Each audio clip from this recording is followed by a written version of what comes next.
Hello everyone. Chicken pickle అంటే ఇష్టం లేని వాళ్ళు ఎవరైనా ఉంటారా? ఎవ్వరు ఉండరు కదా. అలాగే నేను కూడా మా అత్తయ్య గారు చికెన్ పిక్కల్కి పెద్ద ఫ్యాన్. అందుకనే మా అత్తయ్య గారిని అడిగాను, ఒకసారి చికెన్ పిక్కల్ ట్రై చేయాలనుకుంటున్నాను, మీరు రెసిపీ చెప్పండి అని. ఇవాళ మా అత్తయ్య గారి గైడెన్స్తో చికెన్ పిక్కల్ అయితే ట్రై చేస్తున్నాను.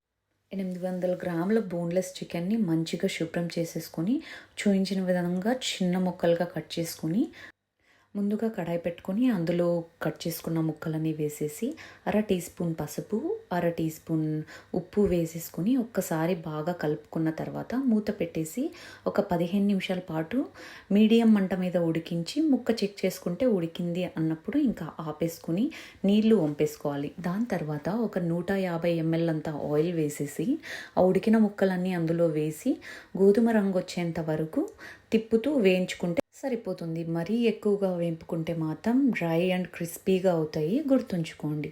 దాని తర్వాత అదే ఆయిల్లో 1 టేబుల్ స్పూన్ అంత జీలకర్ర, కాస్త కరివేపాకు వేసుకున్న 30 సెకండ్లకి 1.5 టేబుల్ స్పూన్ అంత అల్లం వెల్లుల్లి పేస్ట్ వేసి 1 నిమిషం పాటు మగ్గించిన తర్వాత మనం వేయించుకుని పక్కన పెట్టుకున్న చికెన్ ముక్కలన్నీ వేసేసి మరీ 1 నిమిషం పాటు మగ్గించుకున్న తర్వాత 2 టేబుల్ స్పూన్లంత కారం, అది కూడా 1 నిమిషం పాటు మగ్గించిన తర్వాత 1 టేబుల్ స్పూన్ అంత ధనియాల పొడి, అర టేబుల్ స్పూన్ అంత గరం మసాలా, తగినంత ఉప్పు, 1 టేబుల్ స్పూన్ అంత కొబ్బరి తురుము వేసేసుకొని మంచిగా కలిపేసి ఒక 5 నిమిషాల పాటు చిన్న మంట మీద ఉడికించి చల్లార్చుకోవాలి.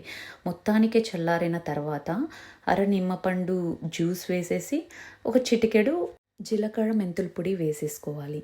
అంతే. Thank you.